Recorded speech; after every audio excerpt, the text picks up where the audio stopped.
Закончились последние занятия, сданы зачеты и экзамены. Студенты вздыхают с облегчением. У них сегодня радостное событие – долгожданный выпускной. Более 200 выпускников в мантиях и шапочках отправляются из своего второго дома в свободное плавание. В этом году дипломы с отличием получили 40 будущих профессионалов. Заметьте, ребята, какой спектр профессий, у нас широк.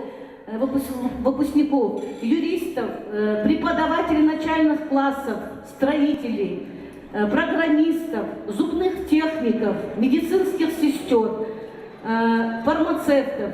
Вроде никого не забыла, всех назвала, да? Мы очередной раз провожаем. И я больше чем уверена, что они займут достойное место в жизни нашего общества.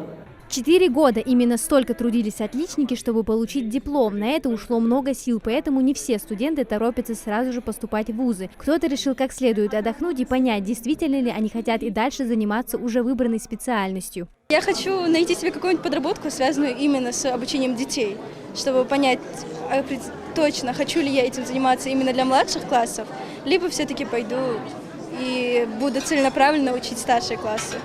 А по колледжу будешь скучать? По колледжу? Да, буду.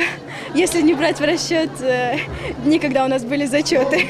Остальном, да. У меня в дальнейшем в планах поступить в МАГАС, в Ингушский государственный университет. Мне очень грустно расставаться с колледжем, потому что в нем было много воспоминаний, много впечатлений, очень хорошие учителя, научили очень многому. И, в общем, это время я очень хорошо провел. В любом случае, воспоминания, которые я здесь получил, стоят очень много. Со сцены праздничную атмосферу создают артисты. Роза Котиева пришла на выпускной без сына. Парень сейчас сдает вступительные экзамены в Московскую академию МЧС. Он с матерью будет скучать по колледжу, особенно по преподавателям. С одной стороны, хорошо, что закончил. Да, мы с отличием закончили, это радует, конечно. Но с другой стороны, очень жалко, что Мадина Ахмедовна, но мы ей уже сказали, что мы от нее не отстанем. Мы всегда будем с ней на связи и будем спрашивать у нее все, что у нас наболело. Альма-матер для всех выпускников стала вторым домом, первой ступенью в успешную карьеру, путевкой в жизнь. Колледж управления и новых технологий прощается с выпускниками, но с гордостью отправляет их в яркое будущее. Здесь смогли не только обогатить их знания, но и обеспечить перспективу на будущее. Многие студенты во время прохождения практики туда устраиваются, поэтому уже, я думаю, нескольким студентам поступили предложения, они уже будут устраиваться там, где им предлагают работу.